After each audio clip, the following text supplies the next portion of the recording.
We'll move on to the next question in the name of Deputy Ó Snodaigh. To try a second again, can I catch you for? Oh, sure. This question relates to an issue that has been ongoing for a while, and this, given the current controversy around the cervical cancer checks, the need for transparency in publishing reports which will help people who are suffering health consequences to be able to manage their future health needs. Can I get the Minister's 2 minutes?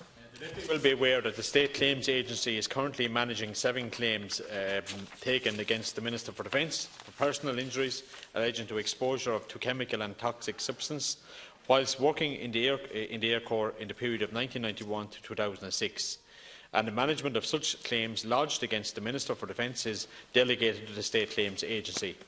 As I have outlined to the Deputy previously in my replies to his parliamentary questions on the 26th of September 17 and the 12th of December 17. The report referenced was undertaken in the context of legal proceedings.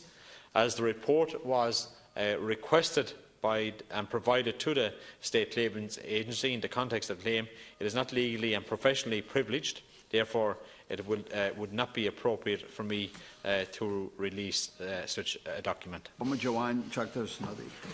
Minister, you previously said, and again, that it's not appropriate. You said it there that it's not appropriate to give the report or to publish it. And even when you had an independent reviewer looking at the whistleblower's claims, you didn't even supply him with this said report. The report in question, the Chemical Exposure Report 1994-2005. Minister, I believe that this is potentially catastrophic for some of those who are taking claims, but also people who aren't, because not everybody who has been exposed to chemicals in that period are taking claims against the state. What they are looking for is information about what they were exposed to, what damage it could do to their health, and the State Claims Agency, as in the scandal that's in the media in particular, have fought the men tooth and nail, so much so that they even fought to the High Court the publication or even the production of a list of chemicals which were used in Baldonnel in those periods. That list alone could save lives.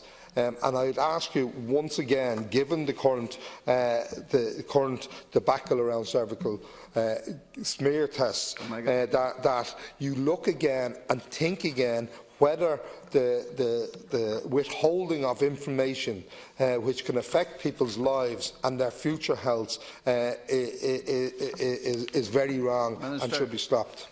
1 minute. The Deputy here is trying to link two very distinct matters.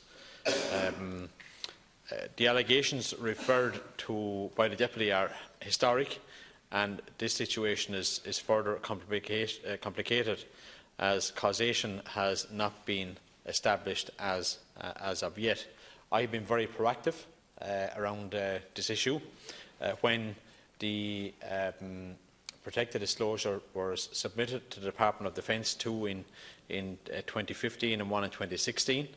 Upon my appointment in May, I was briefed upon this in June.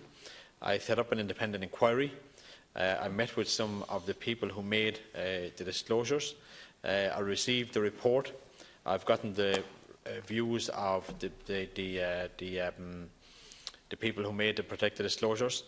I sent it off for legal advice, the report. I have gotten this back over the last number of days.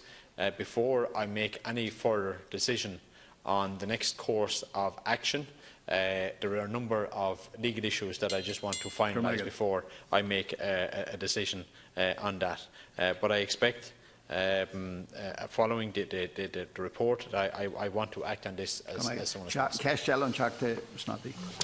Yeah, Minister, we visited the Baldonnel Aerodrome there recently, and we can see the huge progress in comparison to the photographs that I've seen of the workshops in the past. But why is it that the default position of the state is always to close ranks and to withhold information. The longer you withhold the information, the worse some of the complications, the health complications could get. Whether they're related to exposure or not is up to the medics to find out, but they cannot find that out if they don't have the information and do the checks which are required in terms of the chemicals that I've been told that they've been exposed to, the major dangers and the major cancers which can result from those. So I would appeal to you again to ask the State Claims Agency to look properly and more openly at this, and not to be fighting tooth and nail, and that there is an urgency because you're talking about men and women's lives are at risk. First of all, Deputy, let me state that the health and well-being of any member of the Defence Forces is a priority of mine and military management.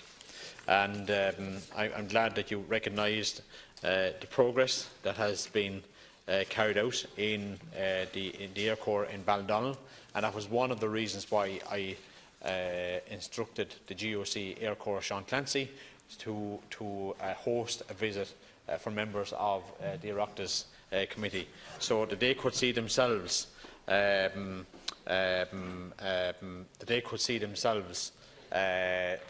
there has been progress out there.